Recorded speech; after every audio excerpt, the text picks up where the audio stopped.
हाँ, इसमें एक बार डिस्कशन कंप्लीट करके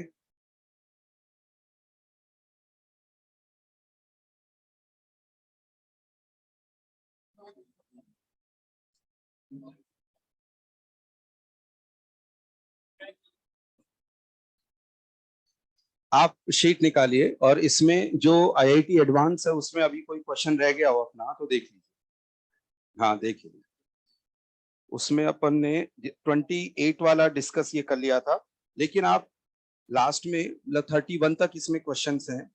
देखो 2018 तक के इसमें तो हैं क्वेश्चंस।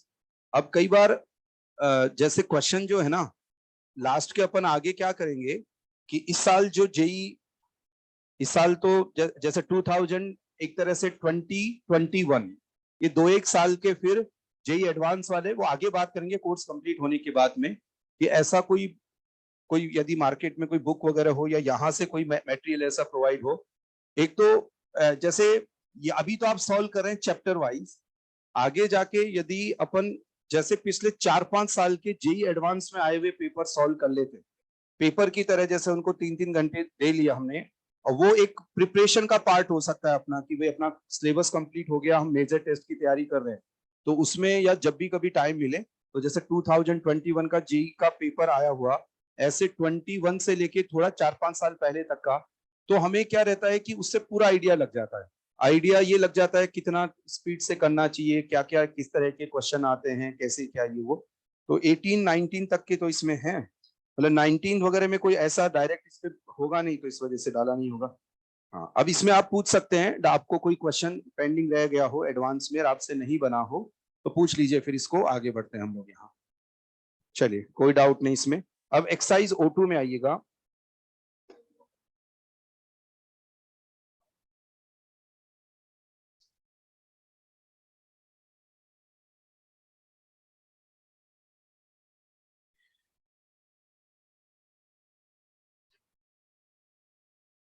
चलिए एक्सरसाइज O2 में अप टू 5 को डाउट तो देख लीजिए।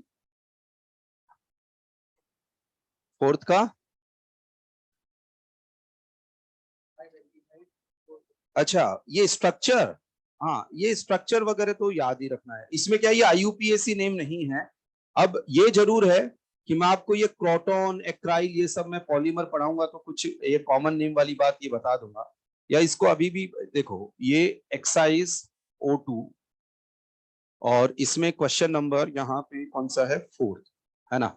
हाँ हाँ, तो इसमें ये जो पिवेल्डिहाइड है ये आईयूपीएसी नेम नहीं है, ये कॉमन नेम है। और कॉमन नेम यदि दे रखा है तो अपने को वो पता ही होना चाहिए। तो यहाँ पे जैसे CH3 अल्फा हाइड्रोजन नहीं होता इसमें, इस तरीके का क्या रहता है एल्डिहाइड, ये तो पिवेल्डिहाइड हो गया। अब रही बात क्रोटोन एल्डिहाइड की, तो क्रोटोन एल्डिहाइड के अंदर क्या रहता है कि जैसे 4 कार्बन और फिर यहाँ पे आ गया CHO, तो इधर यहाँ डबल बॉन्ड ये आ गया, तो ये क्रोटोन एल्डिहाइड यहाँ पे हो जाता है। फोर इस तरीके का स्ट्रक्चर। मैं थोड़ा सा आपको फिर एक आइडिया दे देता हूँ। देखो ये ना इस तरह के कॉमन नेम वगैरह का है, तो आप इसको कहीं लिख लो, या तो डिस्कशन वाली कॉपी में ये लिख लो या कहीं पे भी। तो थोड़ा सा ये जो जैसे जैसे देखो क्या होता है कि जो कॉमन सिस्टम था वो कई बेसिस पे था। जैसे एक तो हो गया कि किसी सोर्स के बेसिस पे कि वो केमिकल किस सोर्स से मिला, तो उस सोर्स के बेसिस पे दे दिया जाता था। इसी तरह से किसने डिस्कवर किया, उसमें कोई स्पेसिफिक प्रॉपर्टी है उस बेसिस पे। इसी तरीके से कुछ नेम दिए गए स्ट्रक्चर बेसिस, लेकिन हम लोग स्ट्रक्चर बेसिस सबको नहीं समझा सकते, स्ट्रक्चर बेसिस कुछ नेम समझाए जा सकते। तो मैं थोड़ा सा आपको यहाँ बताऊं कि देखो इसमें क्या होता है कि कॉमन सिस्टम में है ना, कॉमन सिस्टम में बहुत होता है, बहुत सारी बातें, लेकिन थोड़ा सा हम लोग यहाँ बात कर लेते हैं कि जैसे नंबर ऑफ कार्बन एटम्स और इस बेसिस पे क्या है, कुछ प्रीफिक्स दिया गया या नेम यहां पे अपन देख सकते हैं। जैसे 1 कार्बन है तो उसको यहां पे बोला गया फॉर्म, ठीक है। 2 पर क्या बोला गया बताओ, एसिड। 3 पर यहां पे बोला गया प्रोपियोन। 4 पे यहां ब्यूटायर, और 5 पे यहां पे बोला गया वेलर। अब इसके बाद में फिर ज्यादा नहीं, फिर तो क्या किया कि आईयूपीएसी वगैरह की तरफ मूव कर दी। एक तो ये वाली बात, ये आसान है, जिसमें कि अपने को फॉर्म, एसिड, प्रोपियोन यहां तक थोड़ा पता रहे। इसके अलावा इसमें क्या रहता है कि जैसे 3 कार्बन और एक डबल बॉन्ड हो, 3 कार्बन के साथ एक डबल बॉन्ड हो, है ना, 3 कार्बन 1 डबल बॉन्ड, ऐसे 3 कार्बन 1 डबल बॉन्ड, तो ऐसे में प्रीफिक्स दिया गया एक्राइल। एंड 4 कार्बन 1 डबल बॉन्ड, तो ऐसे में प्रीफिक्स दिया गया प्रोटॉन। यहां पे प्रीफिक्स दिया गया जैसे प्रोटॉन। तो अब ये जो है एक्राइल प्रोटॉन, इस तरह से ये। लेकिन यहां कंडीशन है कि जो डबल बॉन्ड है वो नंबर 2 पोजीशन पे होना चाहिए। अब ऐसा हो कि इससे ज्यादा कार्बन आ जाएं या नंबर 2 पोजीशन पे नहीं हो, तो आईयूपीएसी पे जाना पड़ता है। Double bond should be at number 2 position. ये जो डबल बॉन्ड है वो नंबर 2 पोजीशन पे यहां होना चाहिए इस वाले केस में। इतनी सी जानकारी के बेसिस पे हमें कुछ कॉमन नेम थोड़ा पकड़ बन जाए। अब वो कुछ कॉमन, जैसे देखो, जो एरोमेटिक वाले कॉमन नेम होंगे, एरोमेटिक कंपाउंड पढ़ेंगे तो मैं लिखवाता जाऊंगा, और साथ साथ जो मैंने जो भी लिखवाए हों, तो इसमें देखो कुछ एग्जांपल्स हम लोग देख सकते हैं। जैसे सीओ है ना, ये 3 carbon 1 double bond एक्राइल, 4 carbon 1 double bond proton, ठीक है। तो इस तरह, अब जैसे क्योंकि क्लास में ये बता दिया तो अब कभी आएगा तो फिर ये हो जाए भाई अपन ने पढ़ ही लिया, और इन नेम इस तरह से। अब देखो, जो COOH है, इसका कॉमन सिस्टम में जो सफिक्स दिया गया था वो दिया गया था इक एसिड। इक एसिड कॉमन सिस्टम में है ना, इसके लिए COOH के लिए हमें यहाँ पे ये इक एसिड इस तरीके की टर्म दी गई। जैसे फॉर एग्जांपल HCOOH, बताओ कितना कार्बन है, एक कार्बन, एक कार्बन के लिए क्या आया, फॉर, और लास्ट में इक एसिड, बोलो क्या बोल देंगे हम लोग, फॉर्मिक एसिड। Formic acid. इसी तरह से जैसे CH3COOH, बताओ क्या बोल देंगे इसको, एसिटिक एसिड।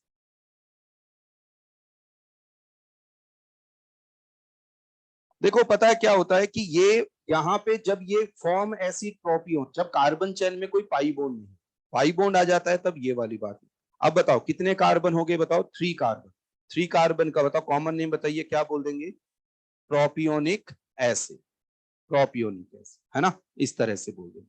अब जैसे मैंने लिखा CH2 double bond CH COOH, अब यहाँ पे पाई बॉन्ड आ गया, इसका मतलब ये प्रीफिक्स काम में नहीं है। बताओ टोटल कार्बन कितना आ रहा है यहाँ पे, 3, और साथ में नंबर 2 पे डबल बॉन्ड, तो क्या हो जाएगा, एक्राइल। लास्ट में क्या लगा देंगे, इक एसिड, तो बताओ क्या हो जाएगा, एक्राइलिक एसिड। ऐसे आगे क्या हो जाएगा, प्रोटोनिक एसिड वगैरह। प्रोटोनिक एसिड भी समझ ही सकते हैं हम, है ना, 4 कार्बन यहाँ पे ये हो जाए कि ये CH3 CH double bond CH COOH, तो प्रोटोनिक एसिड। ये अपने को पता है यार, पॉलीमर जब पढ़ते हैं ना तो कुछ कॉमन नेम काम आते हैं, तो मैं फिर वहां, लेकिन यहाँ एक क्वेश्चन भी हो गया और ये सब आपकी पास ये भी हो जाएगा, तो इस पे फिर पॉलीमर वगैरह में इनको काम में ले लेंगे।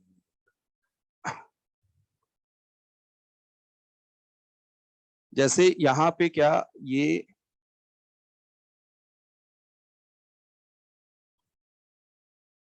एस्टर है, तो इसके लिए सफिक्स हम लोग काम में लेते हैं 8।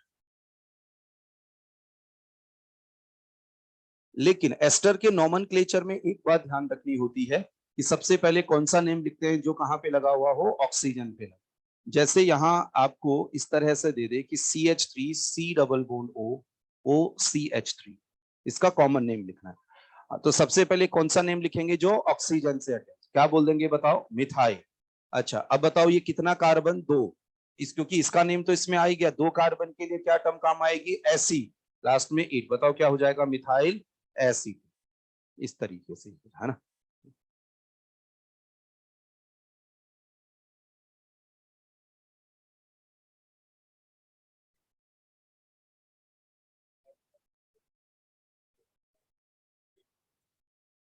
बताओ क्या बोल देंगे? इथाइल फॉर्मिन, है ना, इस तरह। मैं क्या इसमें 11th वाले बच्चों को जब पूरा आईयूपीएसी हो जाता है ना, उसके बाद में पढ़ाता हूँ, क्योंकि आईयूपीएसी में सफिक्स अलग होते हैं, है ना। जैसे इसका एस्टर का होता ओइक, इसका होता ओइक, अब दोनों को साथ बता दो, ये लोग हो गया फिर काम गड़बड़, है ना। फिर बहुत, और जो 11th वाले बच्चों के जो डाउट्स होते हैं वो तभी क्लियर कर सकते हो जब आप में हाई लेवल ऑफ पेशेंस हो, है ना, हाई लेवल ऑफ पेशेंस। क्योंकि वो उनके सब तरह के ये रहे, क्योंकि उनको एक तो रहता है ना कि हम लोग साइंस पढ़ने आए, वो भी बाहर, तो वो इस चीज को एक्सेप्ट ही नहीं करना चाहते, याद करना या चीजों को समझना, वो एक फील आता है उनको, है ना, कि फिर तो उनके छोटे छोटे छोटे छोटे डाउट्स ये वो, तो जबरदस्त काम है उनका, है ना। Yes. अब देखो इथाइल फॉर्मेटिव, चलिए और देखिएगा यहाँ पे एक दो बातें और कर लेते हैं। जैसे COCl, और इसको हम लोग इल क्लोराइड, इसको देखो, आपको अपने को कोई क्वेश्चन ऐसे तो अटेम्प्ट करना नहीं है, बस थोड़ा पढ़ लिया एक दो बार, तो कहीं किसी क्वेश्चन में लिखा हुई बात आ गई तो वो समझ में आ जाए। जैसे CH3COCl, कॉमन नेम दीजिए इसका, बोलो। एसिड हो गया 2 कार्बन के लिए, फिर इल क्लोराइड तो एसिटाइल क्लोराइड, एसिटाइल क्लोराइड, इस तरह से।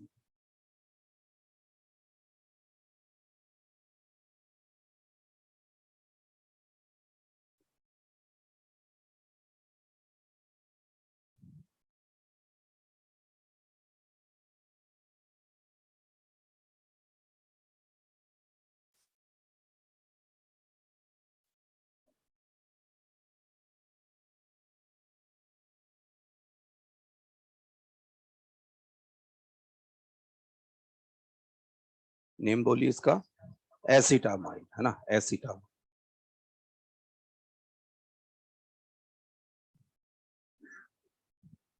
एसिटामाइड यहाँ पे हो जाए।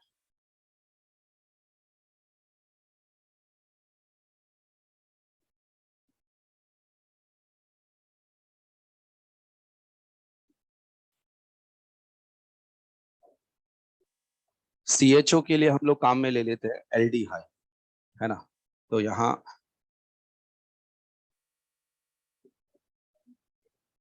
इनके नेम लिख लीजिए।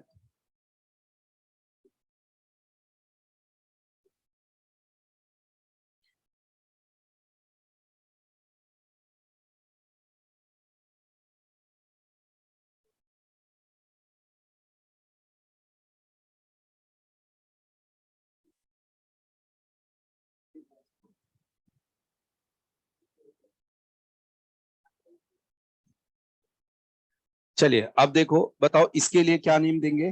Formaldehyde, formaldehyde. अच्छा इसके लिए बोलिए एसिटल्डिहाइड, और ये क्या हो जाएगा? Proton aldehyde, proton aldehyde.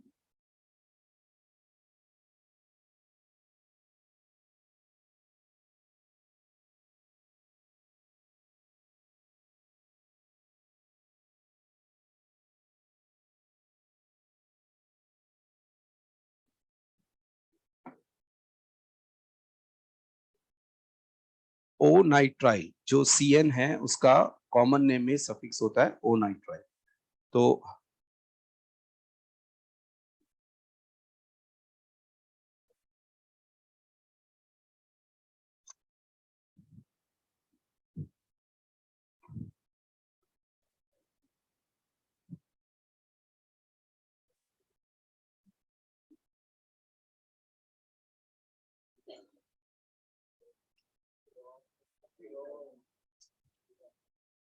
चलिए बताओ इसका नेम बताओ, एसीटोनाइट्राइल। अब देखो, और इसका बताओ एक्राइलो नाइट्राइल।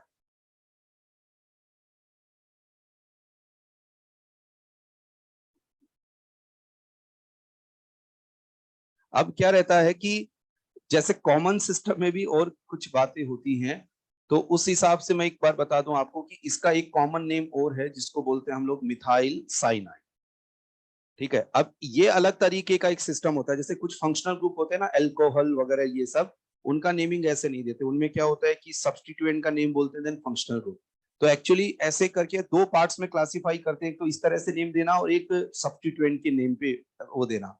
तो इसमें क्या दोनों तरीके से देते हैं, तो एसीटोनाइट्राइल तो ऐसे आया, और मिथाइल साइनाइड इस बेसिस पे किसको साइनाइड बोलते हैं और ये मिथाइल को, जैसे इसको हम लोग विनाइल साइनाइड ऐसे है ना। लेकिन ये तो थोड़ा ध्यान रखना, ये अपने को पॉलीमर में जरूरत पड़ेगी, जैसे इस तरह से एक्राइलोनाइट्राइल की, इसके पॉलीमर बनता है पॉली एक्राइलोनाइट्राइल, है ना, इस तरह से। तो ये CN वगैरह पे ये हो गया, बस इतना सा थोड़ा सा एक और मैं बता देता हूँ।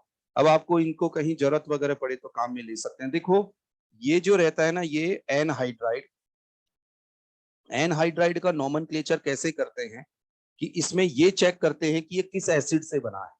तो आप देखो इसका एसिड देखोगे तो कैसे पता इसका हाइड्रोलाइसिस करके या इसको यहाँ ब्रेक करके इसका एसिड, तो बताओ ये किससे बन जाएगा, इस वाले एसिड से बन जाएगा।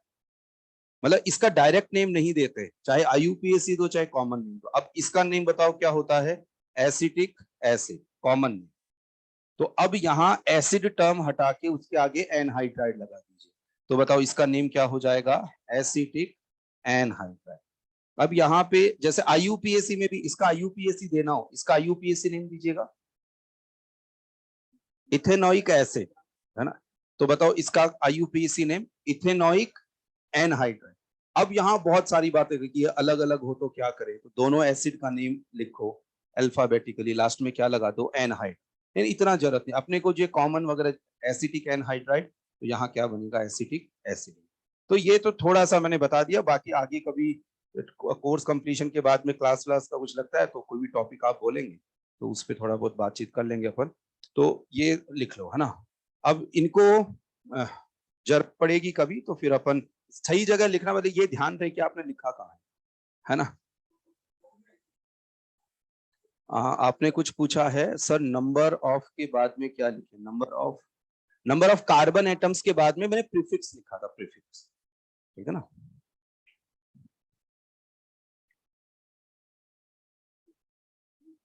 नंबर ऑफ कार्बन एटम्स वो था।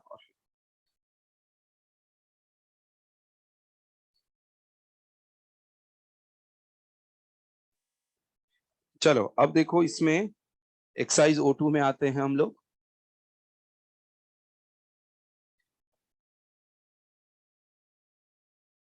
एक्सरसाइज O2 में अप टू, चलो लिख लो इसको एक बार। हाँ देखो क्या होता है कि उसमें क्या रहता है, सल्फोनिक एसिड लास्ट में आता है, जैसे मिथाइल लगा, methyl sulphonic acid, ethyl sir. जैसे ये जो फंक्शनल ग्रुप होते हैं ना जो बच गए, उसमें क्या रहता है, नेम ऑफ सब्स्टिट्यूएंट, जैसे OH, जैसे CH3CH2OH, तो CH3CH2 को इथाइल, उसको एल्कोहल, ये कॉमन नेम उन बेसिस पे ये रहता है, ये है सर।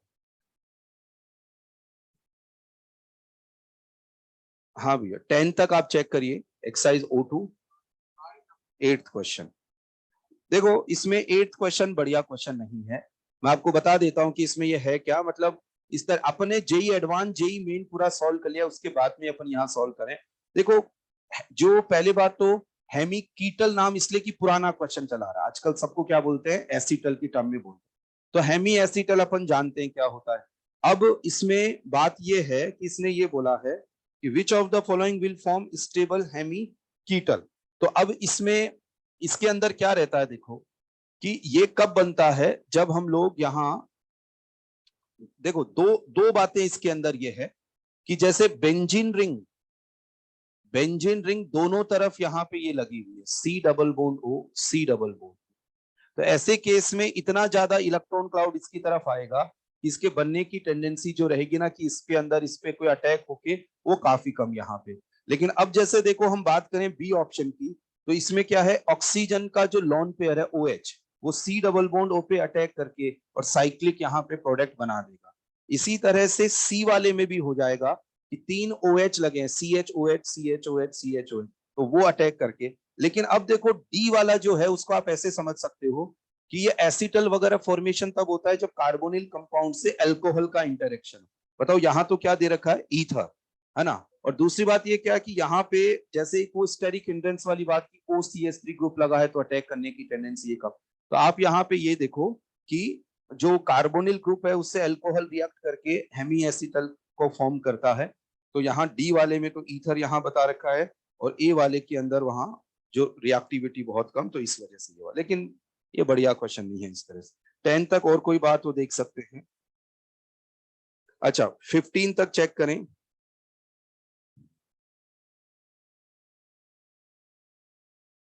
हाँ देखो यहाँ पे आप इसको एक्चुअली क्या है, डबल बॉन्ड को कुछ मतलब यहाँ पे आप इसको इस तरीके से ट्रीट कर सकते हैं कि मैच द कॉलम का क्वेश्चन था और मुझे मैच करना था, इस वजह से मैंने मैच कर दिया। आप इसमें रखो कि डबल बॉन्ड को नहीं करना।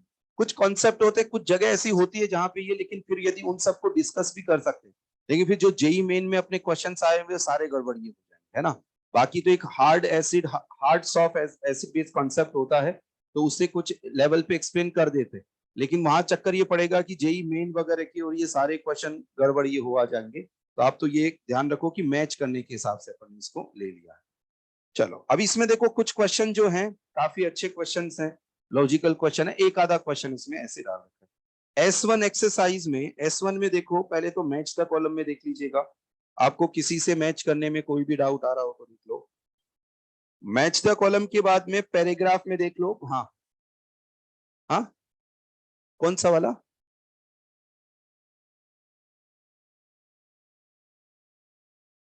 अब डाउट बोलो, बोलो हेमी की, जैसे ये है ना, जैसे यहाँ पे हमने ये OH, यहाँ कार्बन, यहाँ कार्बन, यहाँ कार्बन, और ये C double bond O CH3। तो ऐसे केस में इसका अटैक करवाया हमने यहाँ पे, तो ये किस में कन्वर्ट हो जाएगा? OH। तो ऐसे करके साइक्लिक प्रोडक्ट यहाँ पे ये बनता है। तो यहाँ पे बनाइए, देखिए 1 2 3 4 और यहाँ 5। तो 5 मेंबर रिंग बनेगी जिसमें क्या बन जाएगा ये मतलब 5 मेंबर रिंग इंक्लूडिंग ऑक्सीजन। चलिए ठीक है, यहाँ ऑक्सीजन लगा दिया हमने, यहाँ ये बने, जैसे 5 ये हो गया, 4 3 2 1। बताओ 1 पे यहाँ पे क्या आ जाएगा? O, और यहाँ H, यहाँ जाकर क्या आ गया? OH, और 1 पे एक क्या लगा हुआ है? CH3। ठीक है, ऐसा कार्बन जिसपे 2 ऑक्सीजन, एक ऑक्सीजन के आगे कार्बन, एक ऑक्सीजन के आगे हाइड्रोजन, तो ये हेमी एसिटल होता है ना। तो उससे रिगार्ड, अब हेमी कीटल क्यों बोला? क्योंकि ये कीटोन वाला यहाँ पे ये मतलब यहाँ पे ये, तो किसमें फॉर्म होगा, किसमें फॉर्म नहीं। हाँ एक्चुअली क्या है, देखो जब हम लोग कार्बोनिल कंपाउंड की रिएक्शन अल्कोहल के साथ करवाते हैं, तो ऐसे केस में यहाँ जो प्रोडक्ट बनता है उसको हम लोग जनरल बोल देते हैं एसीटल। एक से रिएक्ट कराओगे तो हेमी एसीटल, दोनों से तो एसीटल। पहले इसको ऐसे क्लासिफाई किया जाता था कि एल्डिहाइड से बन रहा हो तो एसीटल, कीटोन से बन रहा हो तो कीटल। ये ओल्ड क्लासिफिकेशन है।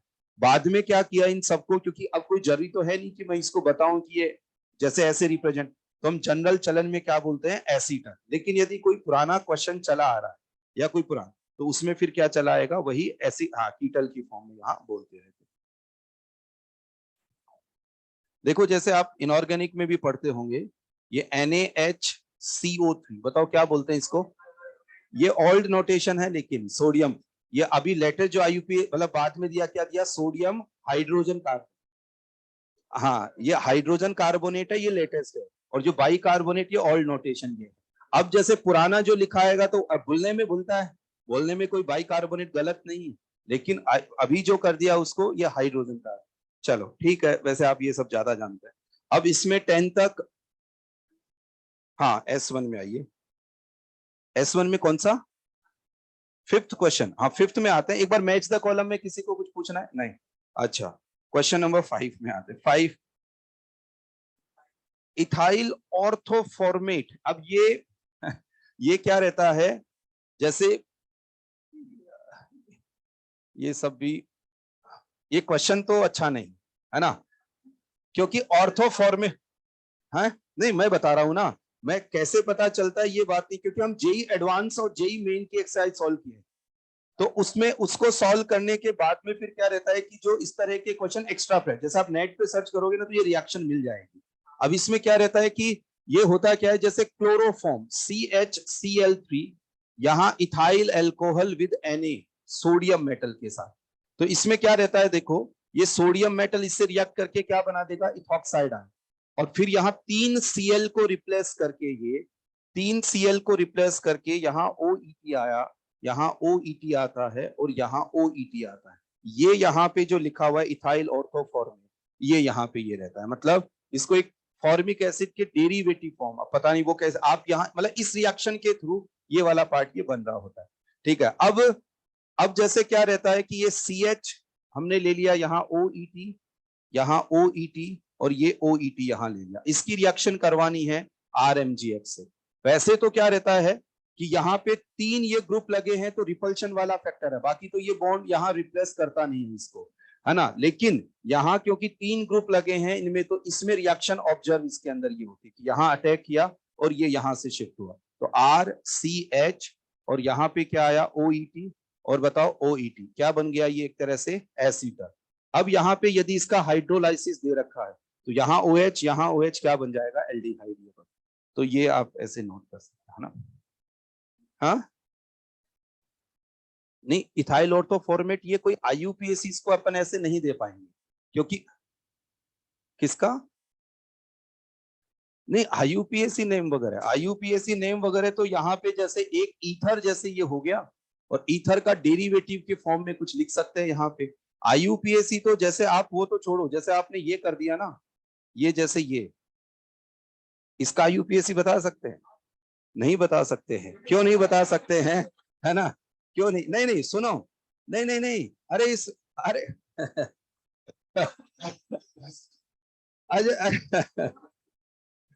अरे देखो यार, ये तो इनकी बात पे मैं बताता हूँ क्यों, नहीं मैं बता, ये क्या है, ये है सुनिएगा, ये है हेट्रोसाइक्लिक कंपाउंड। हेट्रोसाइक्लिक कंपाउंड का IUPAC नेमिंग जो है ना, वो सिलेबस वो 12th लेवल पे मतलब एक आधा बता देते हैं, कुछ साइक्लिक जैसे इपॉक्साइड बता दिया 3 मेंबर रिंग का, बस। हेट्रोसाइक्लिक स्टार्ट होता है जब आगे लेवल पे जाके केमिस्ट्री पढ़ता है ना, तो कई बार क्या होता है, वही होता है ना कि जो वही 11th वाले बच्चों की बात, वो क्या, हाँ हेट्रोसाइक्लिक लेकिन अलग, जैसे देखो यहाँ मैं आपको बताऊं, मैं हेट्रोसाइक्लिक यदि मेरे को कॉलेज स्टूडेंट्स को पढ़ाना है तो फिर मैं हेट्रोसाइक्लिक वगैरह भी ये सारा, अब आप मैं 11th में जैसे कोई बैच अच्छा हो ना, तो मैं थोड़ा बहुत उनको बता के बहुत, जैसे ये अभी आपको मैं एरोमेटिक पढ़ाऊंगा ना, तो एरोमेटिक में कुछ टर्म्स काम में आती हैं, जैसे एक्टिवेटिंग, डीएक्टिवेटिंग और भी कई सारा, ये वो 12th में काम आता है, 11th में एक क्वेश्चन। लेकिन लास्ट ईयर 11th के कुछ एक बैच ऐसा था, एक क्या मैं तो, लेकिन सब में फिर जो भी लगे कि पढ़ने में ठीक है, उनको 11th में ही मैंने GOC में एक्टिवेटिंग क्या, डीएक्टिवेटिंग, ऑर्थोपैरा डायरेक्टिंग, हेलोजेंस का माइनस आई ज्यादा तो वो डीएक्टिवेटिंग कैसे, क्योंकि वो डाइजेस्ट करने वाली बात है कि वो डाइजेस्ट करते गए। और फिर मैंने अब हालांकि अब मैं आप लोगों को एरोमेटिक में जो जरूरत पड़ेगी ना 11th वाला, तो मैं सारा बता के चलूंगा आपको, जैसे हमें कि एक्टिवेटिंग डी किसका प्लस है किसका माइनस है, कौन कैसे क्या, वो सब बता के चलूंगा। अब ये सब मैं हेट्रोसाइक्लिक मुझे लगता है बैच वैच ऐसा है, तो इसलिए कि चलो सुन, तो इसमें क्या रहता है कि इनका अलग तरीका हो जाता है। जैसे बताओ, इसको हम लोग क्या बोलते हैं, साइक्लोप्रोपेन, इसको साइक्लोप्रोपेन की डेप फॉर्म में बोलते हैं। लेकिन ये क्या इन हेट्रो एटम्स के नेम होते हैं, जैसे नाइट्रोजन के लिए होता है एजा, है ना, तो एजा साइक्लोप्रोपेन, इस तरीके से। यहाँ पे ऑक्सीजन आ जाए तो ऑक्सा साइक्लोप्रोपेन, लेकिन उसका एक नेम और हो जाता है इपॉक्साइड, है ना, इस तरीके से ये रहता है। और सल्फर के लिए काम में आता है थाया, है ना, इस तरह। तो हेट्रोसाइक्लिक में बहुत चक्कर पड़ जाता है, वो अलग। तो इसलिए ये जो नेमिंग वगैरह, हाँ ये जरूर है, जैसे अब ईथ, या फिर एक और है कि आप किसी भी जैसे कोई स्ट्रक्चर डेवलप करते हैं ना अपन, तो अपने को क्या बिगड़ता है, एक कार्बन चैनल की दुनिया भर के ग्रुप्स लगा दिए हमने, तो वैसा कोई, जैसे IUPAC को कई बार हम लोग ऐसे लेते हैं कि हमने जो भी कोई स्ट्रक्चर बना दी, उन सबके लिए बैठ के किसी ने रूल लिख रखे, ऐसा नहीं है। कुछ कॉमन रूल्स हैं जो उन केमिकल्स पे अप्लाई होते हैं जो अपने लैब वगैरह में या पढ़ने में काम में आते हैं। हर एक सिचुएशन के लिए ऐसा ये नहीं कर रखा। तो हेट्रोसाइक्लिक वगैरह 12th लेवल पे आ गए। तो ये तो क्या, जैसे ईथर, अब जैसे ये देखो, आपको इसका IUPAC नेम मैं पूछूं, देखो बताओ इसका, सिंपल सा हाँ ये कर ईथर, ये तो ईथर है, और ये साइक्लिक नहीं, हेट्रोसाइक्लिक का नहीं करता, जैसे ये ईथर है, बताइए। हाँ बोलो, सही बोल रहे हैं, क्या, मिथॉक्सी प्रोपेन, ये 3 कार्बन की चैन हमने सेलेक्ट करी, और इसको एल्कोक्सी एल्केन, इसका IUPAC मतलब क्या हो जाएगा, मिथॉक्सी प्रोपेन, है ना, 1 मिथॉक्सी प्रोपेन ऐसे कर। तो ये ईथर वाला हो गया, और इनको एज ए सब्स्टिट्यूएंट करके यहाँ पे बोला जाए, मतलब ईथर में क्या, जैसे एक यहाँ पे ये लिया और फिर इनको सब्स्टिट्यूएंट की फॉर्म में यहाँ पे जैसे इसको ले लिया ये, तो ये ट्राई इथॉक्सी और मिथेन यहाँ पे एक तरह से ये करके ये हो गया। या फिर एक एक चैन हमने इधर वाली कोई ली और उसके हिसाब से कुछ बोल सकते हैं। तो आईयूपीएसी वगैरह का इन सब का ये नहीं। तो ये ortho ester of formic acid ऐसा कुछ इसमें लिखा हुआ मिलता है, तो आप नेम वगैरह पे नहीं जाके सीधा इसे देख सकते हैं। अच्छा, अप टू 10 और कोई डाउट है चेक करिए इसमें। 10 तक देखो, 10th क्वेश्चन जो है वो सब्जेक्टिव, उसमें ऑप्शन दिया हुआ रहेगा तब तो आपके लिए आसान है। सब्जेक्टिव क्वेश्चन आपके आते हैं नहीं, तो आप इनमें कोशिश कर सकते हैं और कोई कॉन्सेप्ट कोई आपसे नहीं कोई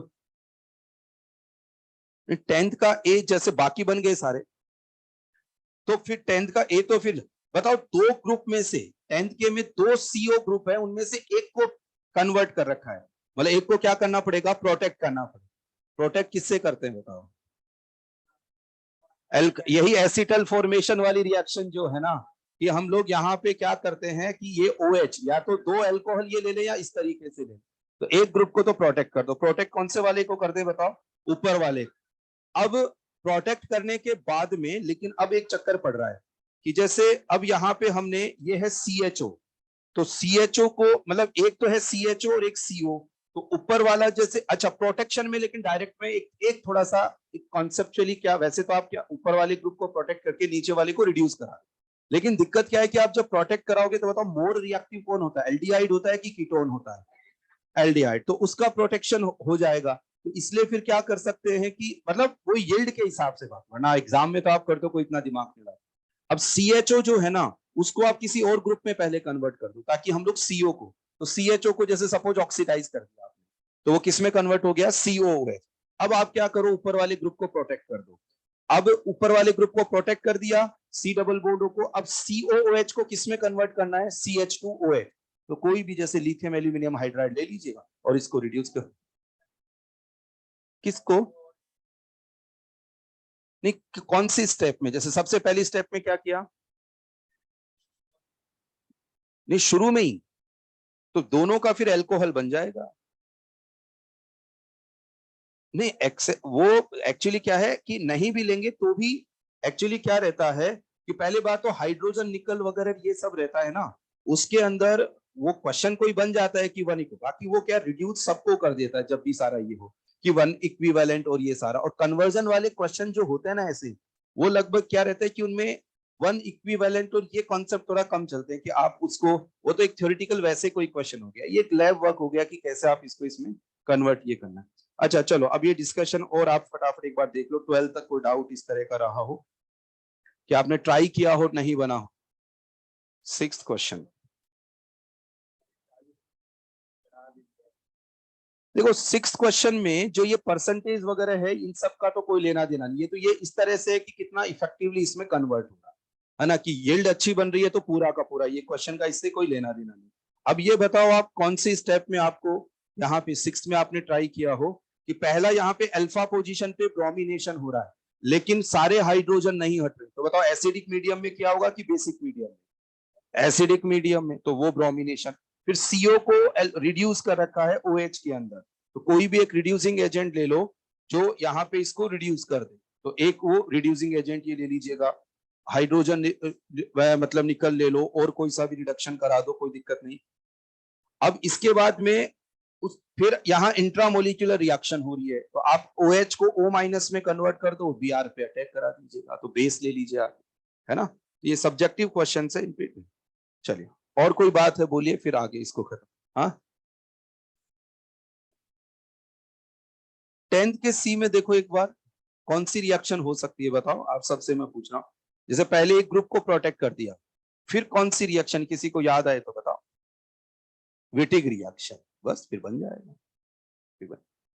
चलो तो अब देखो, अब होमवर्क में बंद करें इसको, है ना। होमवर्क में आप लिखो हाइड्रोकार्बन की शीट के 25 क्वेश्चंस, अब तो लिख लो 1 to 25, मतलब O1 O2 दोनों सिमट जाएंगे है ना। एक से लेके 25, मतलब 1 से लेके 25 तक के क्वेश्चंस में आप देखो शायद O1 O2 दोनों ही खत्म हो रहे हैं इसमें, है ना।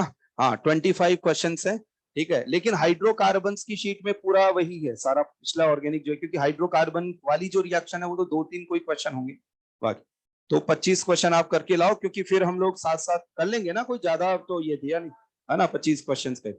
चलो आगे बढ़ते हैं अब ये, और लास्ट में हमने थैलीमाइड वाला, ये देखिए, देखो हाइड्रोकार्बन्स की शीट करके हम लोग फिर रेस को थोड़ा सा आगे बढ़ाएंगे। 27 के बाद में रेस को थोड़ा आगे बढ़ाएंगे, और जब तक फिर आप कार्बोक्सिलिक एसिड वाली शीट वो फिर बना लीजिएगा ना, तो थोड़ा टाइम उसमें ये मिल जाए। चलिए, सम अदर रिएक्शन पहले तो याद किया क्या सभी ने, है ना? हाँ चलो उस पर भी बात करेंगे। तो reactions, some other reactions of amines, तो उसमें गैब्रियल थैलीमाइड सिंथेसिस हमने एक देख लिया, ठीक है। अब सेकंड यहां लिखिएगा एसाइलेशन ऑफ अमीन।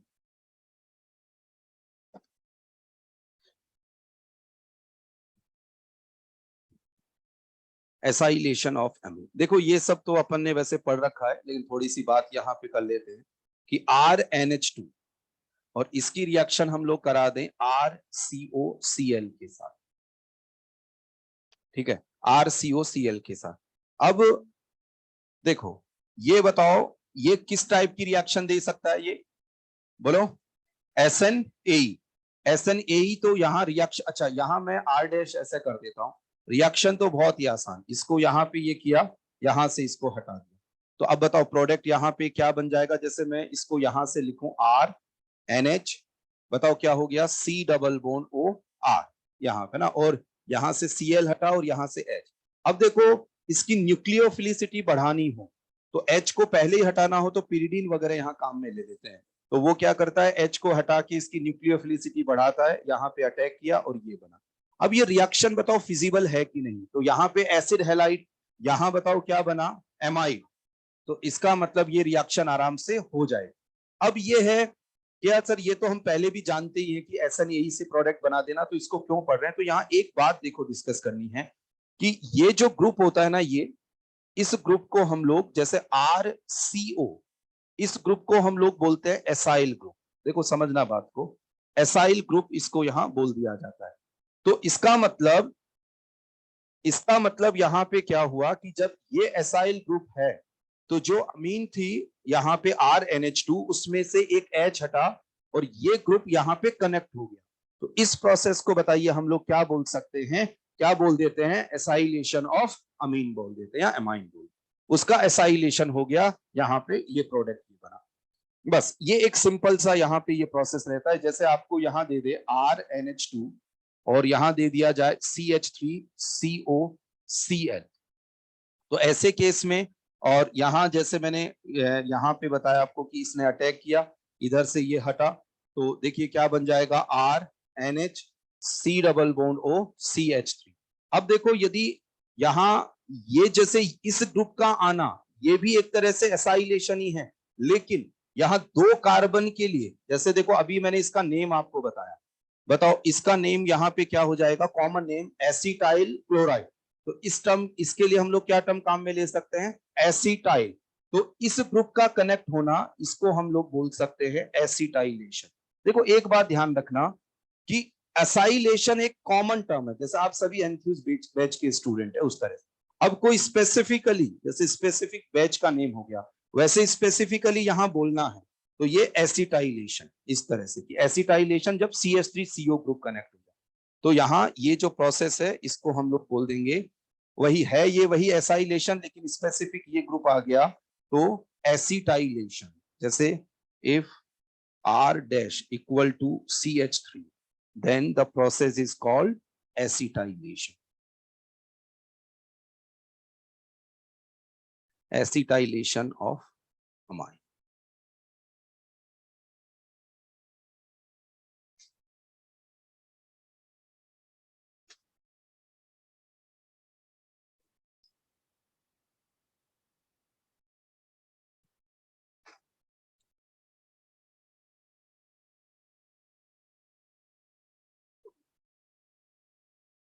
अब देखो इसमें और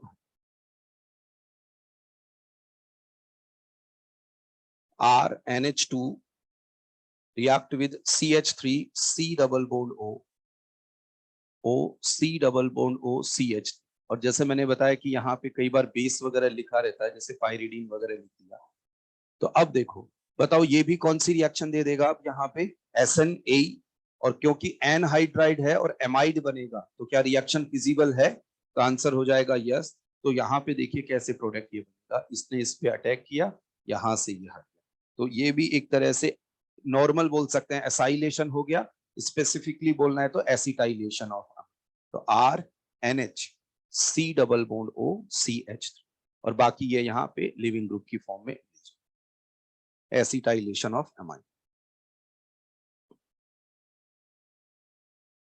मतलब कोई बड़ी बात नहीं है, सिंपल है ना, वो एसएन यही जानते हैं, फिर कुछ भी ऐसा दिक्कत नहीं। ये लिख चुके थे क्या, है ना? इफ आर नहीं लिखे थे? हाँ अच्छा, लिख लिए होंगे, देख लेना यार, मेरे को ध्यान नहीं रहा, मैं वो लिख।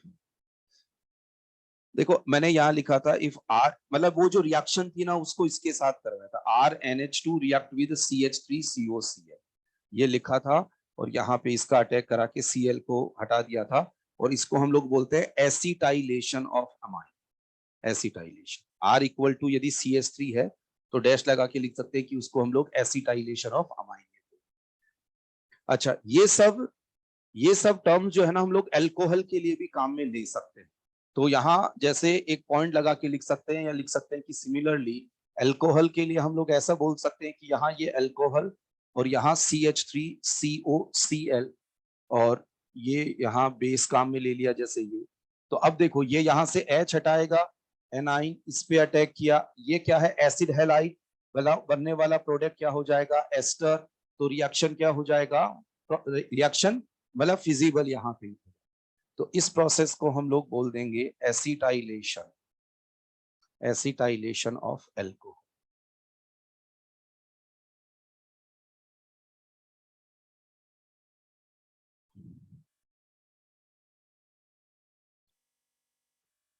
ये वाला, इस ग्रुप को हम लोग एसिटाइल ग्रुप, या इसको सिंपल एसाइलेशन ऑफ एल्कोहल भी बोल सकते हैं,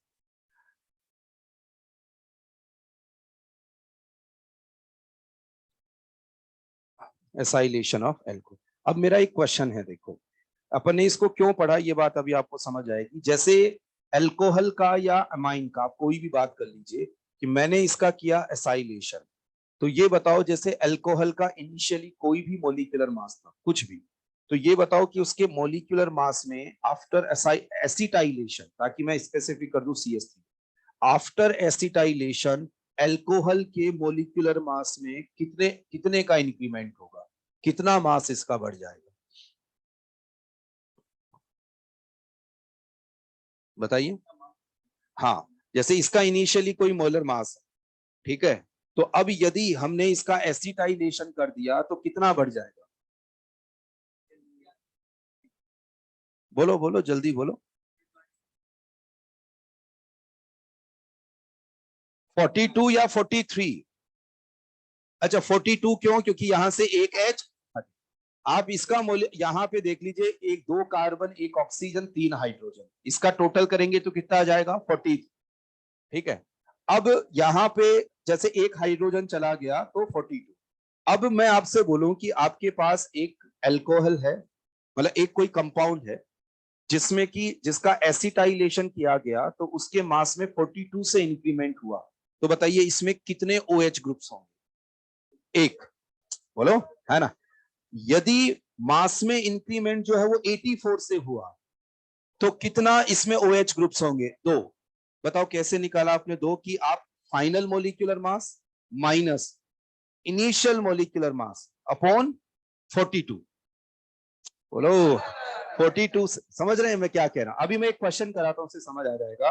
तो यहाँ एक पॉइंट लगा के देखो, सब बच्चों को समझ आ जाएगा, यहाँ पे लिखो नंबर ऑफ NH2, NH2 तब जब आपको एमाइन का एसाइलेशन के लिए बोले, number of NH2 oblique OH groups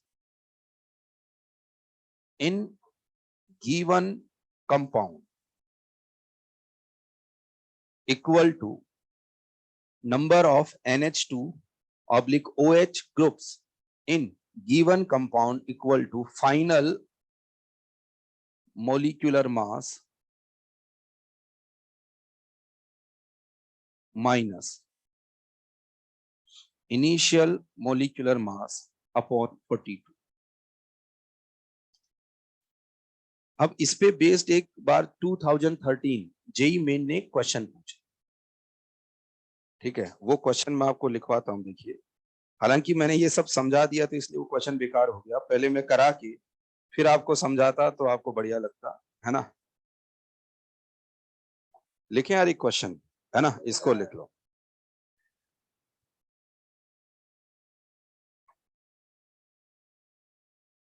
लिखिए, a compound with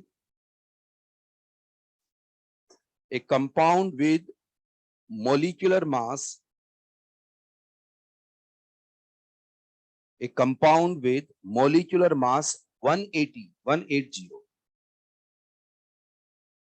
a compound with molecular mass 180 is acylated, ACYLATED, ACYLATED, acylated with CH3COCl, with CH3COCl to get a compound, to get a compound with molecular mass, with molecular mass 390, with molecular mass 390.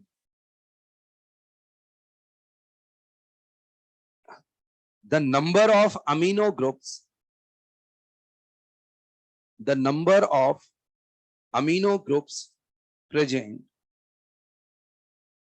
per molecule, the number of amino groups present per molecule of the former compound, the number of amino groups present per molecule of the former compound is, अब बताइए कि, और JEE main 2013 लिख लीजिए।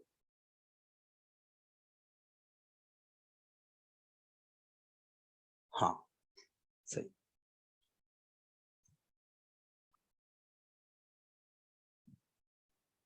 है ना। तो अब वो, हाँ बिल्कुल, अब इसमें क्या रह गया कि ये टर्म थोड़ी सी पता है, एसाइलेटेड, हाँ फाइन, कि आप फाइनल मतलब दोनों का डिफरेंस लेके और 42 से ये सब मैं नहीं भी पढ़ाऊं ना तो भी कर लेते हैं, है ना, क्योंकि वही रिएक्शन कुछ ऐसा किया कि RNH2 के साथ CH3COCl की रिएक्शन करी, पता चला 42 से ये बढ़ रहा है, और फिर देखा कि टोटल, तो अपने आप भी ये सब करता है। अब इसमें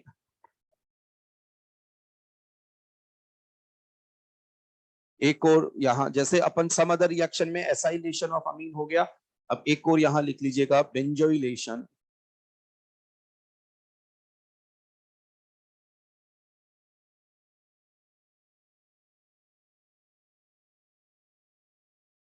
बेंजोइलेशन ऑफ अमाइन।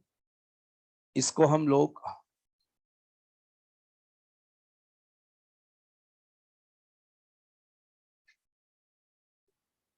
एक टर्म है शॉर्टन बोमान रिएक्शन, हाँ शॉर्टन बोमान, बेंजोइलेशन जब हो रहा होता है तो उसको, चाहे वो अल्कोहल का हो चाहे अमाइन का हो, जब भी कभी बेंजोइलेशन हो उसको शॉर्टन बोमान रिएक्शन बोलते हैं। अब बेंजोइलेशन क्या, तो आप इसको समझ सकते हैं कि RNH2 रिएक्ट विद PHCOCl, ये बेंजोइल क्लोराइड यहां हो गया,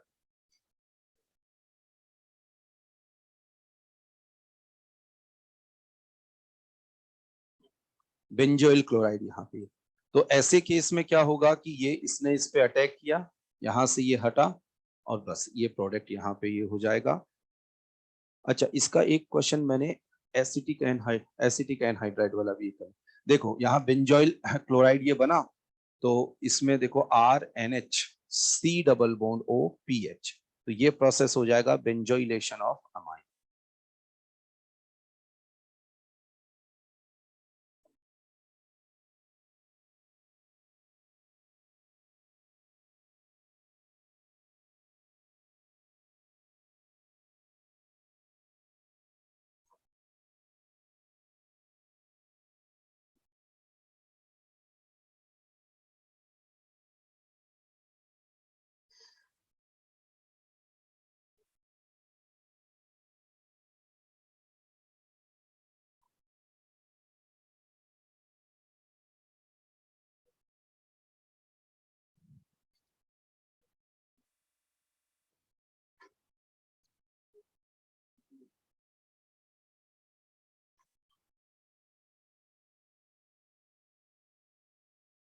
तो अब इसमें देखो ये एनिलिन है और एनिलिन में बेंजोइलेशन होगा तो यहाँ NH C double bond O PH, ये सब शॉर्टन बोमान है।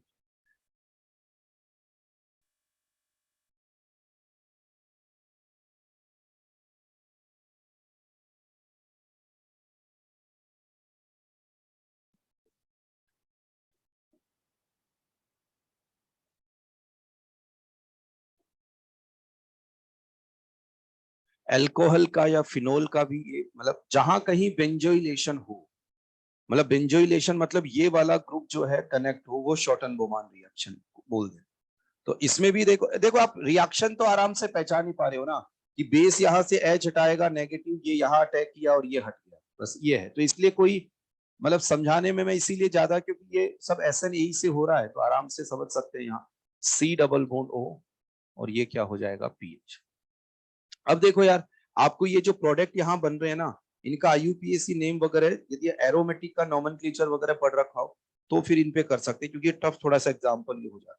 लेकिन ये बेंजीन वाले डेरिवेटिव है तो हम एरोमेटिक पढ़ेंगे तो मैं नेमिंग वगैरह का ये सब पे हम जा सकते हैं, है ना। लेकिन इनका करवा देते हैं 11th में, जैसे इस तरह के कंपाउंड्स, इस तरह के कंपाउंड्स का नेमिंग वगैरह कैसे क्या यहाँ। अच्छा, एक ये सब कंप्लीट है वही अपना। एक बस एक जो अभी मैंने एसिटाइलेशन ऑफ अमीन करवाया ना, तो वहां पे एक जैसे इसमें बेंजोइलेशन से पहले, इससे पहले बस एक बात और ध्यान रख लीजिएगा कि जैसे ये अल्कोहल है और इसका या अमाइन है, इसका यदि हमें एसिटाइलेशन करवाना है तो हम लोग इससे भी करवा सकते हैं।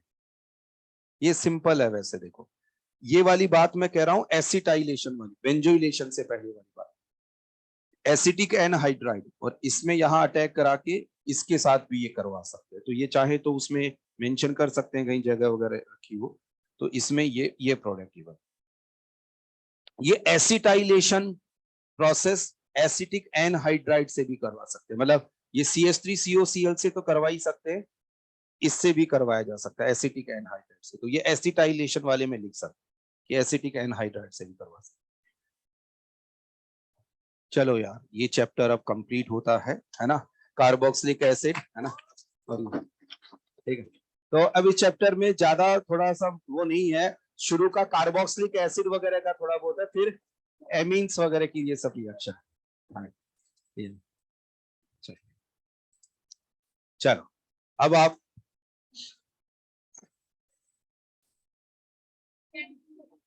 हाँ, आज की, अच्छा किस खुशी में ये सब चालू हो गए क्या कैंटीन में? अच्छा है, बेकार चलो,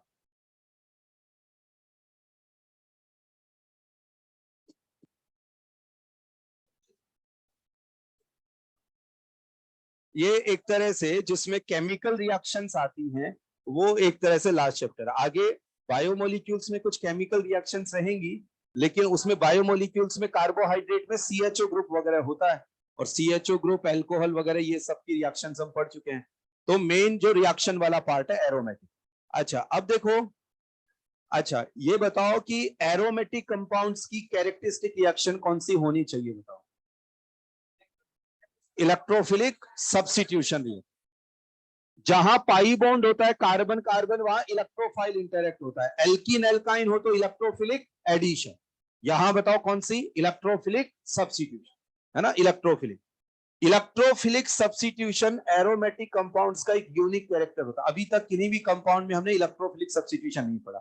इसी वजह से इस चैप्टर को बाकी चैप्टर से लिंक नहीं कर सकते हैं, मतलब इसके जो क्वेश्चंस रहेंगे वो यहीं तक। क्योंकि देखो एरोमेटिक कंपाउंड में रिडक्शन ऑक्सीडेशन वाला भी ज्यादा प्रॉब्लम है ही नहीं। रिडक्शन ऑक्सीडेशन के नाम पे ज्यादा हमने ये पढ़ा कि बेंजीन पे कोई अल्काइल ग्रुप लगा है, KMNO4 से किसमें कन्वर्ट हो जाएगा, CO, या बर्च रिडक्शन की 1,4 पोजीशन पे डबल बॉन्ड ले। इसके अलावा तो इसका मतलब ये अपना बिल्कुल सेपरेट है। लेकिन अब क्योंकि बाकी से लिंक नहीं है तो एरोमेटिक के जितने भी क्वेश्चन है सारे इसी में है। एनसीईआरटी में जो शुरू के 2 चैप्टर्स है उसमें कुछ एरोमेटिक कंपाउंड्स की भी रिएक्शन है, तो इसके थ्रू फिर वो कवर होना स्टार्ट हो जाएगा।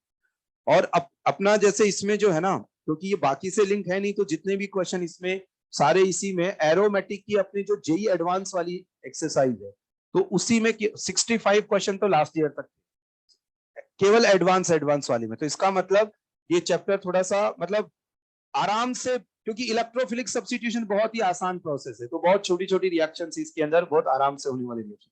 लिखिएगा एक पॉइंट लगा के कि कैरेक्टरिस्टिक रिएक्शन, मैं वो बातचीत इसीलिए तो कर रहा था कि आपने हेडिंग वेडिंग डाल दिया होगा नहीं, चलो चलो ठीक है चलिए एरोमेटिक कंपाउंड्स में, चलो लिखो तो सही, फिर आप ये बाकी लिखते रहिएगा चीजें, है ना। Characteristic reaction of aromatic compounds, characteristic reaction of aromatic compounds, और यहां डैश लगा के लिख दो इलेक्ट्रोफिलिक सब्स्टिट्यूशन रिएक्शन, इलेक्ट्रोफिलिक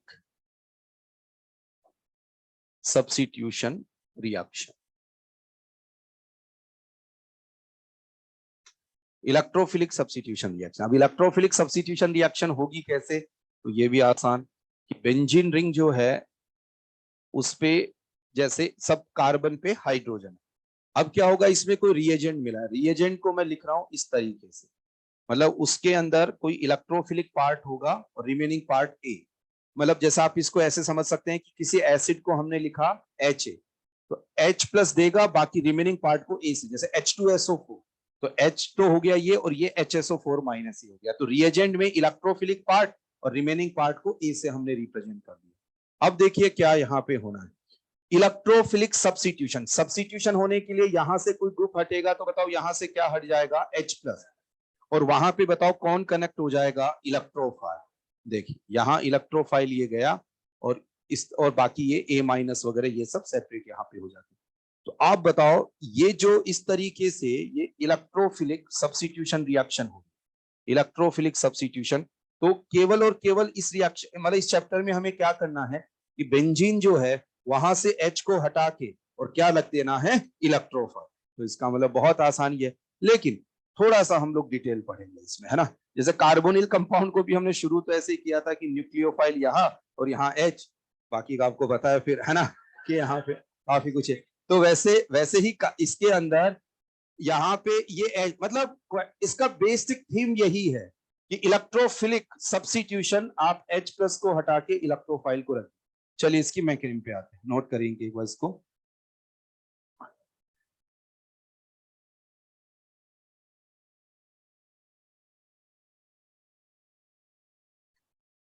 देखिए जैसे ये इलेक्ट्रोफाइल यहाँ पे आया,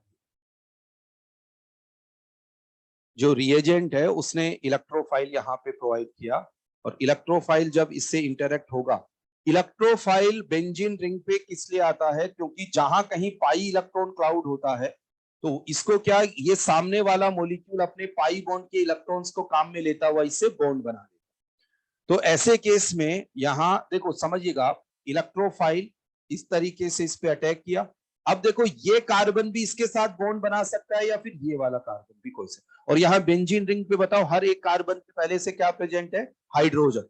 चलिए तो ऐसे केस में यहाँ क्या हुआ कि ऐसे केस में हम लोग ऐसे बोलेंगे इसको कि, अच्छा मैं थोड़ा सा इसको इस तरह से लिख देता हूं ताकि वो ए माइनस वगैरह कैसा क्या रहा उसमें कि यहाँ इलेक्ट्रोफाइल ये अटैक किया और इधर से ए माइनस ये रिलीज हो, ठीक है।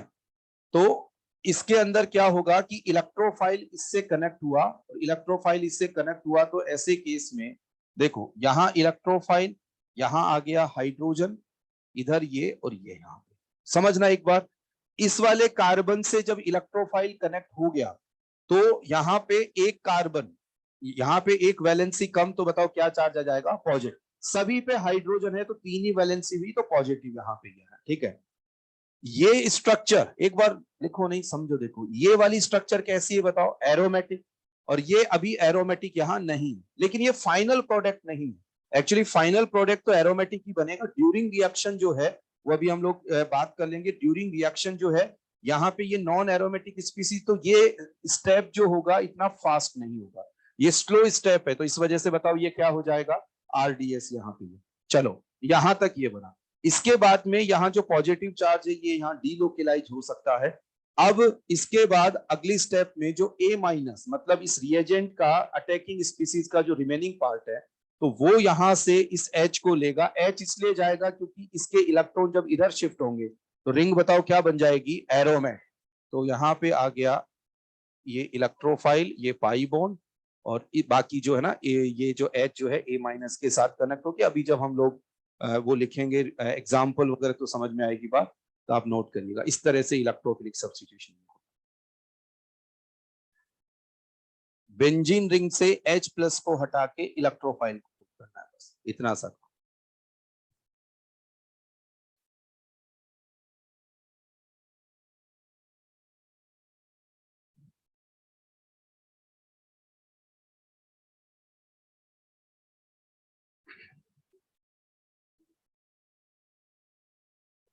अब देखो ये जो इंटरमीडिएट यहां बनता है उसमें क्योंकि कार्बन एंड इलेक्ट्रोफाइल के बीच में सिग्मा बॉन्ड बन रहा होता है नया, तो इसको सिग्मा कॉम्प्लेक्स नेम दे दिया जाता है।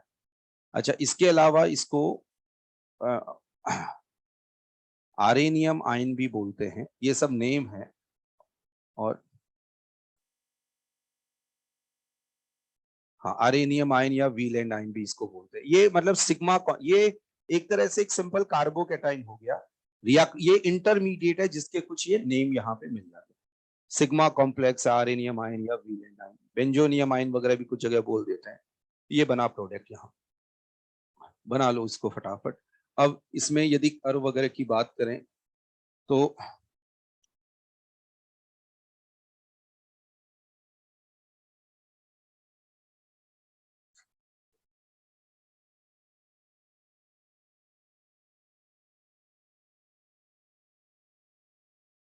देखिए,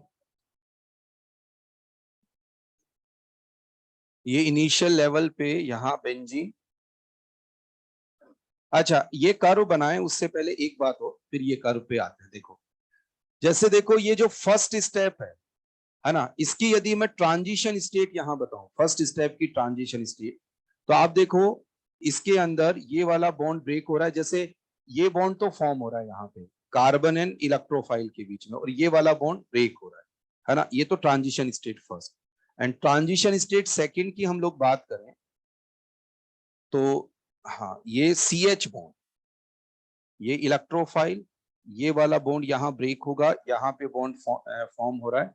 ये ट्रांजिशन स्टेट्स, वो चाहे इस कर्व के बाद में भी बना सकते हैं, कोई दिक्कत नहीं। ये दो, ये समझ में आया ट्रांजिशन स्टेट, है ना। चलो अब देखो यहाँ देखना कि ये है बेंजीन, ये बताओ क्या हो जाएगा, इंटरमीडिएट यहाँ। अच्छा, इंटरमीडिएट जो वहां लिखा है, जो ऑनलाइन स्टूडेंट्स उनको दिखाई नहीं दे रहा हो, तो वो जो यहाँ लिखा हुआ है ई, यहाँ एच, हाँ वही सिग्मा कॉम्प्लेक्स यहाँ बनाया। और ये बताओ क्या हो जाएगा, फाइनल प्रोडक्ट, मतलब आसान है। अब इसके अंदर बताओ ये कौन सी हो जाएगी, ट्रांजिशन स्टेट फर्स्ट, ये बताओ ट्रांजिशन स्टेट सेकंड। बताओ इसके ये पीक हाइट पे क्यों है यहाँ, क्योंकि ये आरडीएस, बस बना लीजिए यही सब बात। और ये सेकंड स्टेप की एक्टिवेशन एनर्जी हो जाएगी यहां से यहाँ।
लिखा होगा आपने। है ना। अच्छा लिख लीजिए।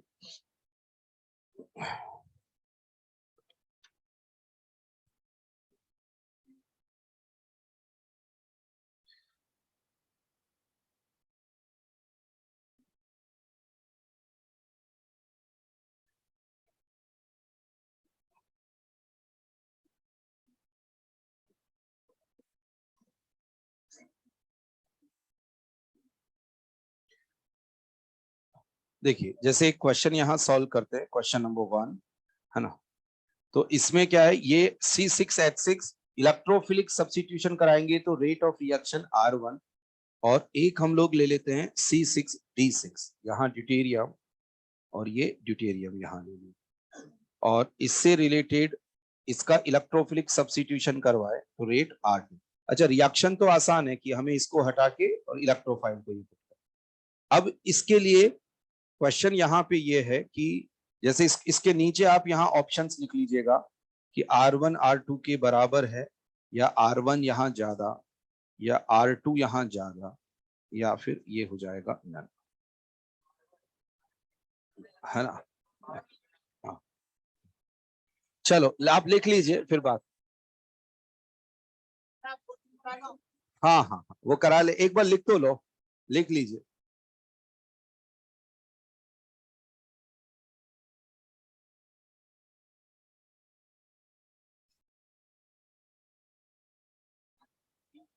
ये यहाँ C6H6 है, C6D6, और ये दोनों बराबर, R1 ज्यादा R2 ज्यादा हो।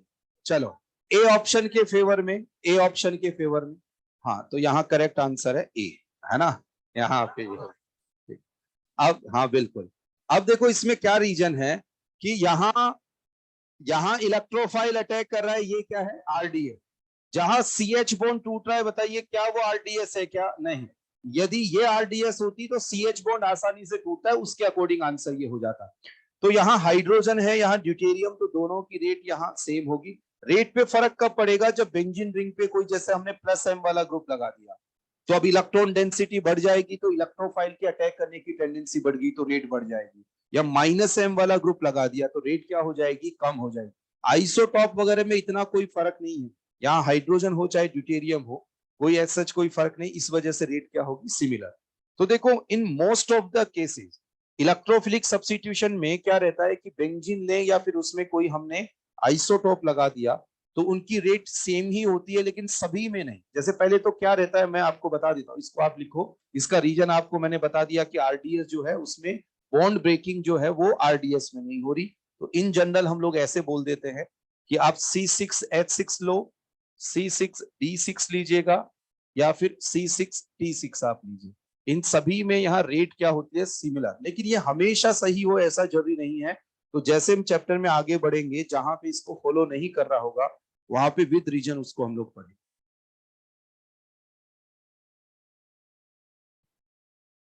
तो अब देखो, ये तो एक बेसिक आइडिया मैंने आपको इलेक्ट्रोफिलिक सब्स्टिट्यूशन का ये दिया, है ना। अब इस चैप्टर को आगे कैसे बढ़ाते हैं कि डिफरेंट जो एरोमेटिक कंपाउंड्स हैं उनसे रिलेटेड रिएक्शंस पढ़ते हैं। तो हम लोग बेंजीन से स्टार्ट कर रहे हैं ना। बेंजीन को हम लोग यहाँ पे सबसे पहले पढ़ेंगे, फिर बाद में बेंजीन के बाद में फिनोल, एनिलीन, नाइट्रोबेंजीन, ऐसे करके बढ़ते हैं। अपन ने अभी तो क्या है कि जो एल्काइल एमीन्स है ना, उनके थ्रू एनिलीन की कई सारी रिएक्शंस, मतलब जो भी हमने कर्टियस स्मिथ रिएक्शन जहां पे पढ़े, वहां RNH2 था तो R की जगह बेंजीन, तो वो सारी की सारी रिएक्शन एक तरह से एनिलीन का मेथड ऑफ प्रिपरेशन आ गया, है ना। रीमर टिमान रिएक्शन किसमें होती है, फिनोल में। तो फिनोल, तो कई सारी रिएक्शंस को हमने यहाँ कवर कर लिया। तो अपन देखो यहाँ बेंजीन वाला पार्ट स्टार्ट करते हैं। तो अपन बेंजीन को ही लेके सब बातचीत ये कर ही रहे हैं, तो आप नेक्स्ट एक हेडिंग डालिएगा हेलोजिनेशन। हेलोजिनेशन से स्टार्ट करते हैं, हेलोजिनेशन ऑफ बेंजीन, मतलब वही बेंजीन, चाहे तो आप ऊपर बेंजीन हेडिंग डाल के फिर कर लो, बाकी बातचीत तो उसी पे हो रही। हेलोजिनेशन।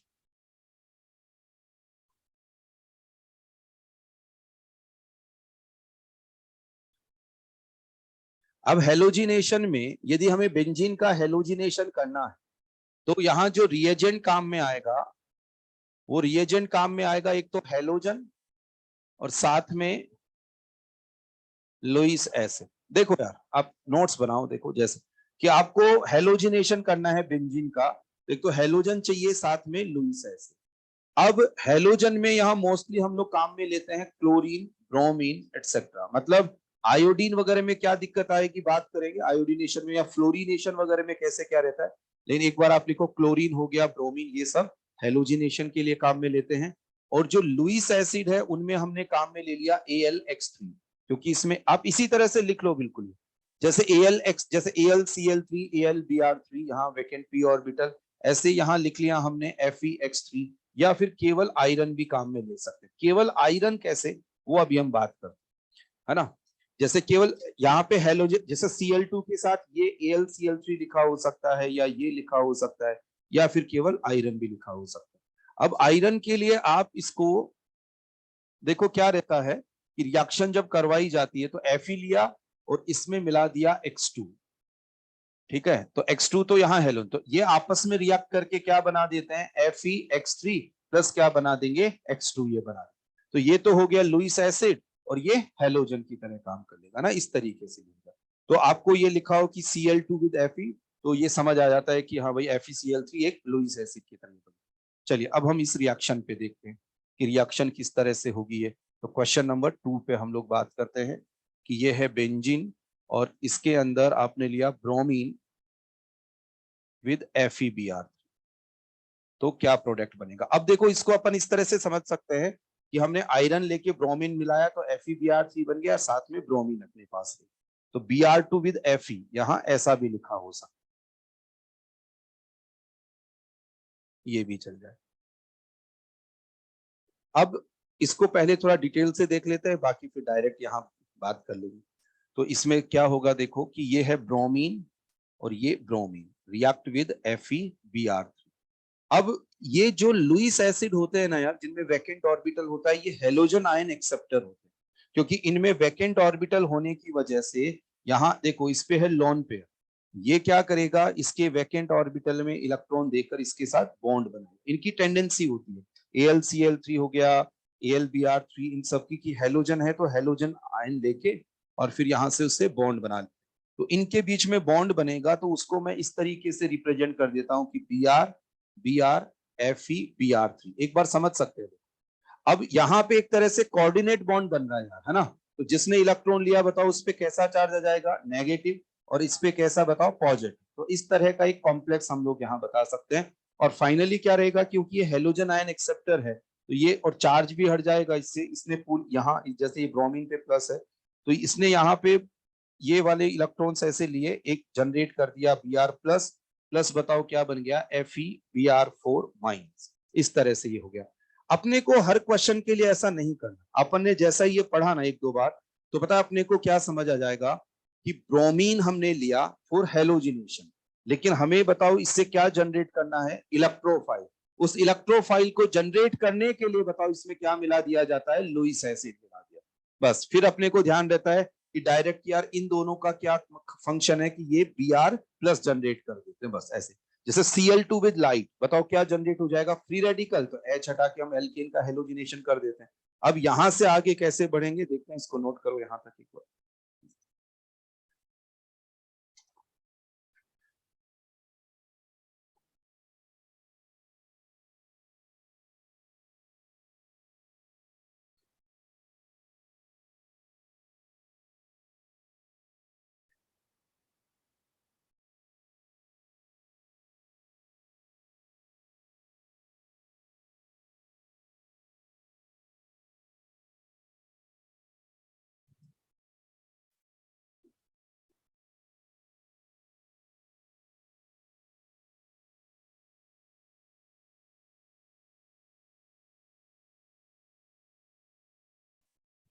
लिख लिया होगा, है ना।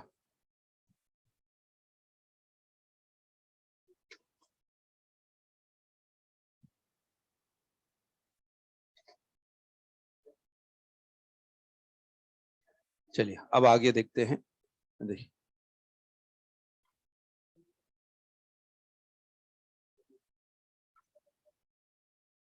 ये Br प्लस, देखो अब यहाँ वही कहानी, इस पे अटैक किया इसने Br प्लस पे, तो ब्रोमीन कनेक्ट हुआ इसके साथ, यहाँ पे आया हाइड्रोजन, यहाँ क्या लग जाएगा, प्लस, और ये पाई बॉन्ड ऐसे, ये इंटरमीडिएट। फिर यहाँ पे आया Fe Br4 minus FeBr4 minus, यहां से क्या लेगा बताओ H, ये बॉन्ड यहां से यहां शिफ्ट, तो देखिए प्रोडक्ट क्या बन जाना है,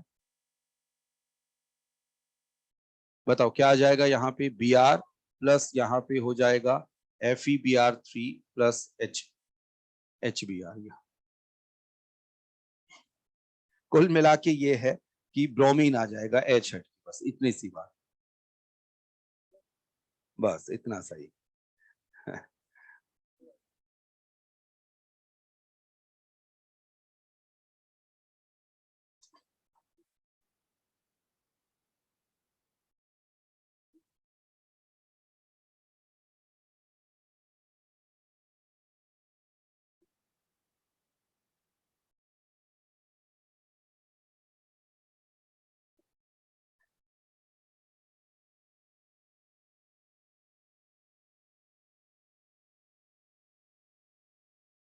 देखो इसका यदि हमें डायरेक्ट प्रोडक्ट लिखना हो तो देखो, अब ये सब तो ये हो गया, बताओ ये दोनों ये मिलकर क्या प्रोड्यूस करेंगे Cl प्लस, बेंजीन पे क्या रख देंगे Cl, बस आपको क्वेश्चन ऐसे ही यहाँ से। अब इसको लिंक क्यों नहीं कर सकते आगे, क्या बताओ ये SN1 SN2 कुछ देगा क्या, नहीं, है ना, तो इस वजह से फिर क्या रहता है यहीं तक ये हेलो क्लोरोबेंजीन लिखो।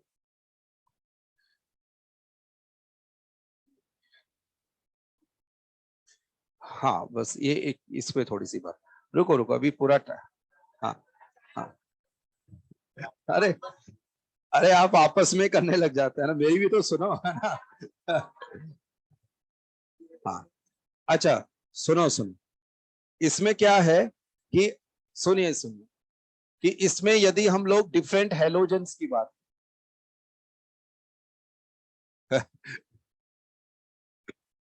लोकसभा की कार्रवाई वगैरह आप तो देखते हो कभी, है ना, उसमें ओम बिरला जो यहाँ के वो अध्यक्ष, उनकी कोई सुनता ही नहीं, आपस में उलझ पड़ते हैं बस, वो कहते रहते हैं शांत रहो शांत, है ना। अच्छा देखो यहाँ देखिएगा, देखो हेलोजेंस जो है ना, हेलोजेंस उनमें फ्लोरीन क्या होता है बहुत ज्यादा, हाँ बहुत ज्यादा रिएक्टिव, देखिएगा सुनना इस पे कि ये क्लोरीन ब्रोमीन जो है ना, क्लोरीन ब्रोमीन ये तो आराम से रिएक्शन वगैरह की बात आती है, लेकिन फ्लोरीन बहुत तेजी से रिएक्ट करता है, और ये अनकंट्रोल्ड, मतलब यहाँ सिंथेटिकली यूजफुल रिएक्शन नहीं होगी इस केस में, कि आपने फ्लोरीन लिया तो इतना अनकंट्रोल कि आप प्रोडक्ट को कंट्रोल ही नहीं कर पाना है, ठीक है, और रिएक्शन अनकंट्रोल्ड फॉर्म में रहेगी, तो इसके लिए डायरेक्ट फ्लोरिनेशन नहीं करवाते हैं, उसको अवॉइड किया जाता है, क्योंकि वो एक जैसे सिंथेटिकली यूजफुल रिएक्शन नहीं है, उसके लिए इतने अपरटस वगैरह स्पेशल अपरटस रिक्वायर्ड होंगे, तो इसलिए क्या है कि फ्लोरिनेशन यदि करवाना हो तो इसके लिए देखो, अब ये सब आपसे कोई बात नहीं करेगा भाई फ्लोरिनेशन क्यों नहीं करवाती क्या, लेकिन एक एक देखना कि अपन क्या करते हैं, इसको आगे पढ़ेंगे, लेकिन अभी यहां बात कर सकते हैं कि बेंजीन से पहले हम डाइएजोनियम सॉल्ट बनाते हैं, बेंजीन से बनाते हैं डाइएजोनियम सॉल्ट, लेकिन इससे ये डायरेक्ट नहीं बनेगा, जैसे इसको लिख दिया हमने BDS, ये बताओ हमने बेंजीन डाइएजोनियम सॉल्ट को किससे बनाया था, एनिलिन, एनिलिन से, तो हम लोग आगे ये पढ़ेंगे वहां एक ये एक कन्वर्जन है, मतलब कि बेंजीन से इसको पहले सिंथेसाइज करते हैं, कैसे इसमें बात करेंगे, फिर उसके बाद में यहाँ पे HbF4, अब ये रिएक्शन मैं आपको आगे पढ़ाऊंगा डिटेल से, केवल एक जानकारी के लिए मैं यहाँ ये बता रहा हूँ कि बेंजीन का फ्लोरिनेशन करवाना है तो डायरेक्ट इसलिए नहीं कराते क्योंकि ये एक्सप्लोसिव रिएक्शन होती है, स्पेशल अपरटस रिक्वायर्ड होते हैं, तो बेंजीन से पहले डाइएजोनियम सॉल्ट, लेकिन कैसे बनेगा इस पे बात करेंगे, और फिर ये रिएक्शन कैसे हुई उस पर भी बात करेंगे, तो ये तो हो गया फ्लोरिनेशन। अच्छा आयोडीनेशन में देखो क्या दिक्कत आती है कि आपने लिया जैसे आयोडीन और Fe आपने मिलाया, तो FeI3 नहीं बन पाता है, क्योंकि आयोडीन बड़ी साइज के है, तो FeI3 नहीं बन पाएगा, तो इसलिए फिर आयोडीनेशन के लिए फिर हम लोग क्या करें, तो उस पर हम लोग बातचीत ये कर लेते हैं, तो आप थोड़ा सा ऐसे लिख लो एक अपनी जानकारी के लिए, बस ये कि आपको फिर आगे कि भाई जैसे 12th लेवल पे कन्वर्जेंस करने हैं तो आपको क्या करना है, बेंजीन पे सीधा फ्लोरीन नहीं आएगा, अब ये होंगी कैसे रिएक्शन, ये जस्ट आगे एक दो लेक्चर में आ जाएंगे ये सब, तो यहाँ साइड में लिख सकते हैं कि फ्लोरीन कैसा है, एक्सप्लोसिव, ठीक है, explosive reaction, synthetically not useful, special apparatus are required, कि जो फ्लोरिनेशन वगैरह है वो एक्सप्लोसिव रिएक्शन होती है, एंड स्पेशल अपरेटस वगैरह रिक्वायर्ड होते हैं। नहीं, लिखना विखना कुछ नहीं है, ये सिर्फ सुनना है आपको, है ना। अब आपको ऐसा लगता है कि भाई हाँ यहाँ, क्योंकि ये सब थ्योरी वगैरह की जरूरत नहीं है, ये तो मैं आपको अपनी बात के लिए कि आप कभी की सर अपन हम लोग क्वेश्चंस करते हैं तो फ्लोरीन को सीधा क्यों पुट नहीं किया, तो इनडायरेक्ट मेथड होता है फ्लोरिनेशन का। बेंजीन पे ये कैसे बनेगा मैं आपको बताऊंगा, और फिर उसके बाद में HbF4 हीटिंग मिला करके ये बेल्ज शीमेन रिएक्शन होती है, ये वाला स्टेप। लेकिन अभी कुछ नहीं लिखो, बस अभी इतना सा ये लिख सकते हो कि इनडायरेक्टली हम लोग फ्लोरिनेशन करा सकते हैं। अब हम इसकी बात करें, देखो आयोडीनेशन, आयोडीनेशन में प्रॉब्लम ये है कि हम लोग आयरन विद I2 के साथ रिएक्शन नहीं करवा सकते हैं सीधा, तो इसके लिए फिर कैसे करवाएंगे, तो एक पॉइंट लगा के लिखो कि इधर हमने यहां रखा बेंजीन और इसके लिए ले लिया ऐसे इंटर हेलोजन कंपाउंड जैसे ICl, इस तरह से ले लिया, और इसमें हमने ये रिवर्सिबल प्रोसेस होता है, इसमें ले लिया जैसे AlCl3, तो AlCl3 हमने लिया, तो यहाँ प्रोडक्ट जो है वो बन जाएगा आयोडोबेंजीन। अब देखो कैसे कि ये है ICl रिएक्ट विद AlCl3, बताओ इलेक्ट्रोनेगेटिविटी ज्यादा किसकी, क्लोरीन की, तो ये किससे इंटरेक्ट हो जाएगा बताओ, इसके साथ क्या प्रोड्यूस कर देगा, ये I प्लस प्लस क्या हो गया AlCl4 माइनस। तो ये सब इस तरीके हेलोजिनेशन में मैं बताऊं आपको, अभी बस इतना ध्यान रखो कि बताओ बेंजीन पे मुझे क्लोरीन को लेके आना है, तो बताओ मुझे क्या चाहिए, Cl2 विद FeCl3 और AlCl, इतना समझ आया ना। बस ये सब तो चल, इसको आप ऐसे लिख लो और ये सब आगे हम लोग पढ़ेंगे। हाँ हाँ रुकिए, तो इसको लिख तो लीजिए।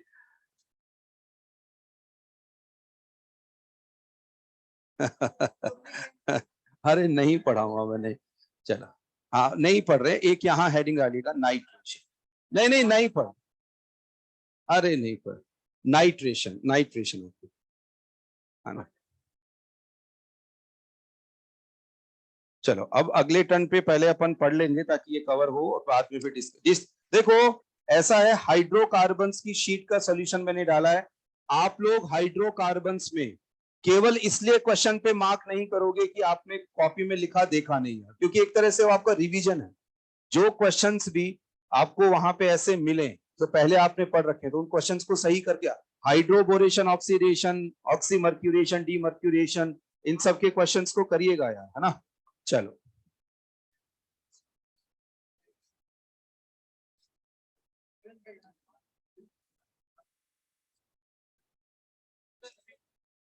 हाँ, benzene diazonium salt, benzene diazonium salt,